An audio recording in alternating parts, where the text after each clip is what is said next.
اب 4 رکوع جو آ رہے ہیں، رکوع نمبر 28 سے لے کر 31 تک، ان 4 رکوعوں میں اللہ تعالیٰ نے معاشرتی زندگی کے حوالے سے رہنمائی عطا فرمائی ہے، نکاح کے حوالے سے رہنمائی، طلاق کے ضمن میں رہنمائی، رضاعت کے حوالے سے رہنمائی، عدت کے حوالے سے رہنمائی، مہر کے حوالے سے رہنمائی۔ یہ اتنا پیارا قرآن ہے، یہ میرے اور آپ کے گھر کے لیے بھی رہنمائی عطا کرتا ہے۔ ہمارا دین اتنا پیارا دین ہے، فرد کے لیے، گھر کے لیے، معاشرے کے لیے، نظام کے لیے، ریاست کے لیے، پوری دنیا کے لیے رہنمائی دیتا ہے۔ یہ وہ مقامات ہیں جن کا ہمیں مطالعہ کرنا چاہیے، گھر والوں کو کرانا چاہیے، اس تعلیم کو ہمیں عام کرنا چاہیے۔ آئیے سورۃ البقرہ کی اگلی آیت کا مطالعہ شروع کریں۔ خواتین کے تعلق سے حیض کے بارے میں جو مخصوص ایام کا معاملہ ہوتا ہے، تذکرہ آ رہا ہے۔ فرمایا وَيَسْأَلُونَكَ عَنِ الْمَحِيضِ، اور اے نبی صلی اللہ علیہ وسلم آپ سے حالت حیض کے بارے میں سوال کرتے ہیں۔ قُلْ هُوَ أَذًى، آپ فرما دیجئے وہ ایک گندگی کا معاملہ ہے، ایک ناپاکی کا معاملہ بھی ہے، فطری طور پر ایک کمزوری کا معاملہ بھی خاتون پر آ جایا کرتا ہے۔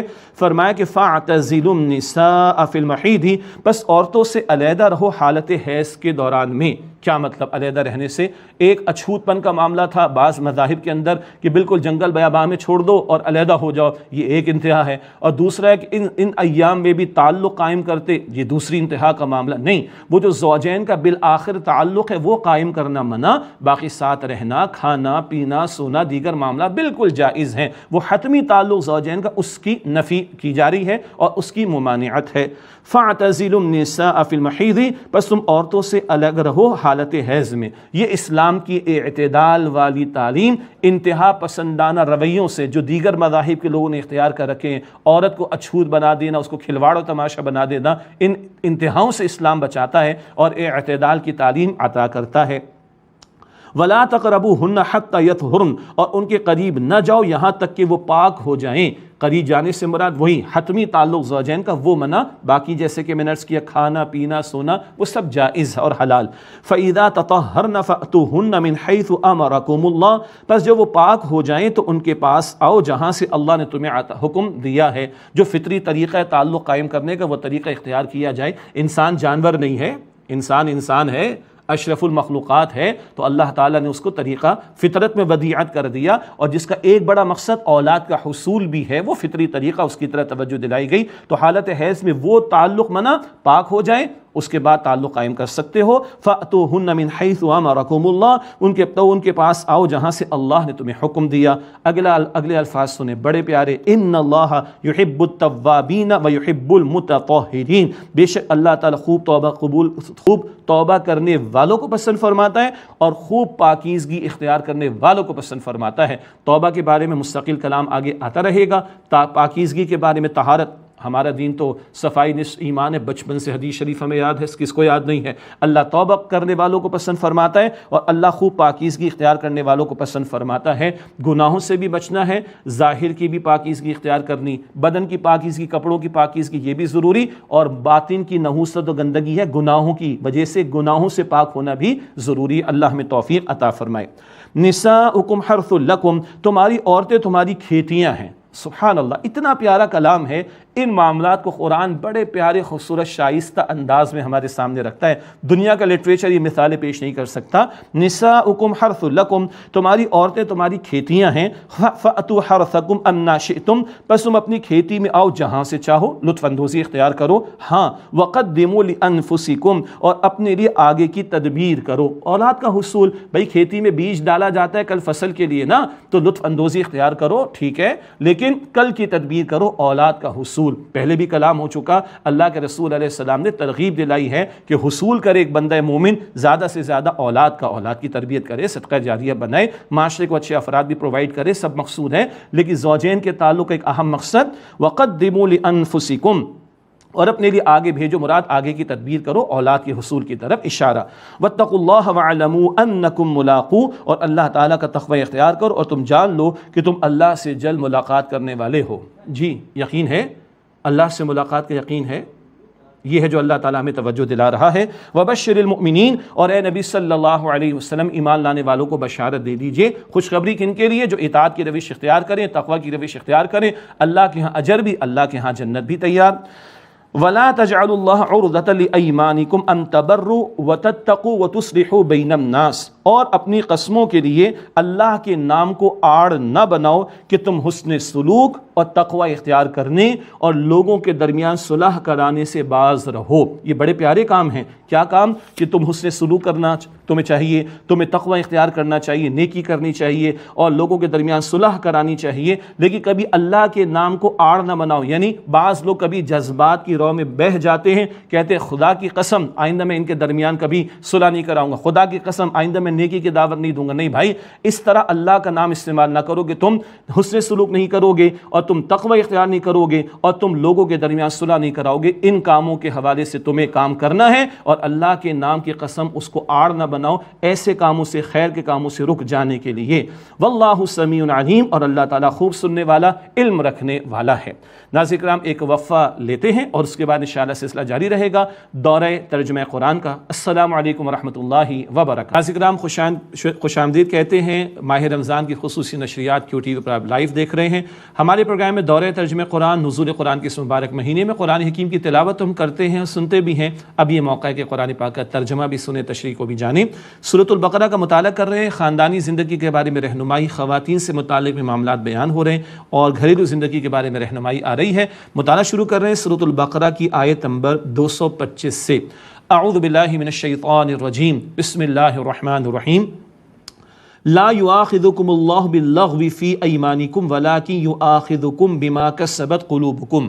اللہ تعالیٰ تمہارا مؤاخذہ نہیں فرماتا لغو قسموں پر، لیکن تمہارا مؤاخذہ فرماتا ہے اس پر جو تمہارے دلوں نے پورے ارادوں کے ساتھ کیا۔ ایک وہ قسمیں تھی، عربوں کا مزاج تھا، واللہ باللہ تاللہ، اللہ کی قسم، اللہ کی قسم، اللہ کی قسم، ہر بات پر۔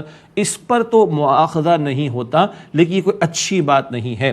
ہاں، جو پورے دل کے ارادے سے قسم اٹھائی جاتی ہے اس پر مؤاخذہ ہوتا ہے، اس پر شریعت کے احکامات بھی لاگو ہوتے ہیں۔ واللہ غفور حلیم، اور اللہ تعالیٰ بہت بخشنے والا، حلم والا ہے۔ اللہ اکبر۔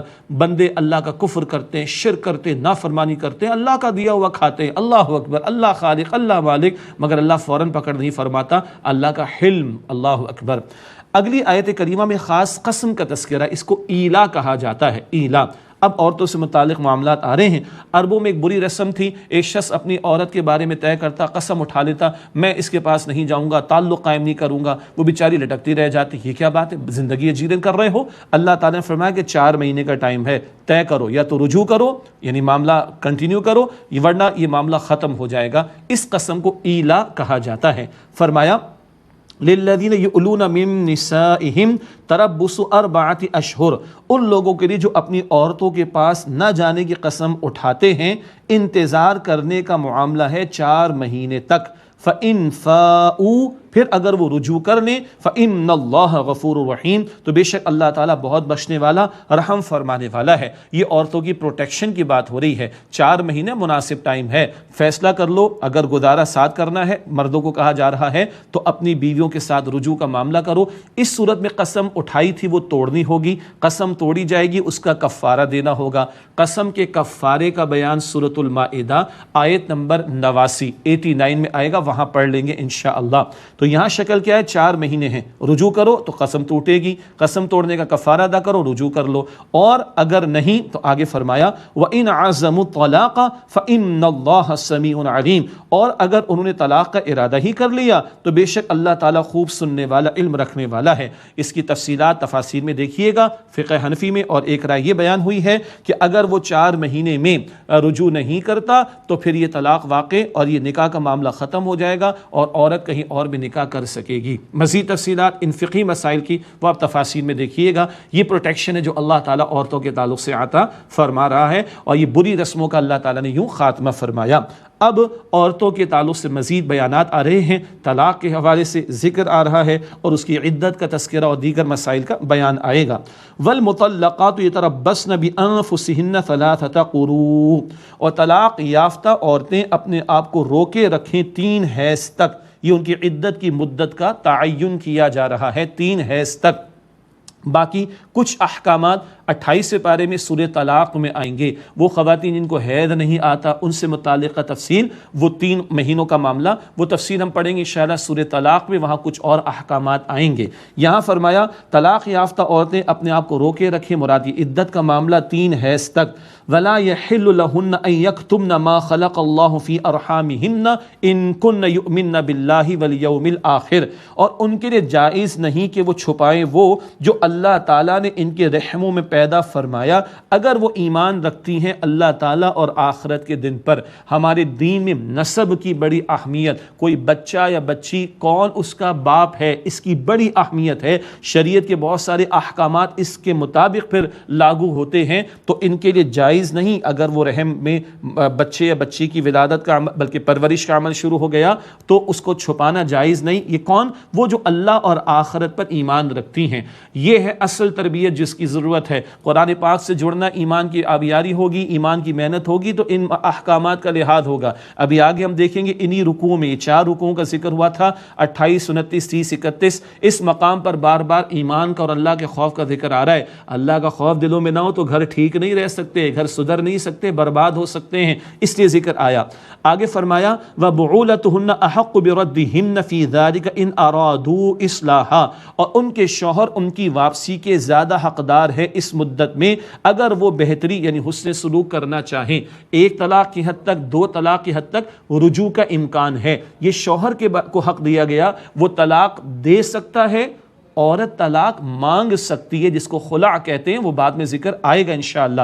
یہاں شوہروں کا ذکر کہ وہ واپسی کے زیادہ حقدار ہیں اس مدت میں اگر وہ بہتری یعنی حسن سلوک کرنا چاہیں. 1 طلاق تک رجوع کا امکان، 2 طلاق تک رجوع کا امکان ہے، 3 کے بعد معاملہ ختم ہو جاتا ہے. آگے فرمایا وَلَهُنَّ مِثْلُ الَّذِي عَلَيْهِنَّ بِالْمَعْرُوفِ، اور عورتوں کے لیے ویسے ہی حقوق ہیں جیسے کہ عورتوں پر ذمہ داریوں کا معاملہ ہے معروف طریقے پر.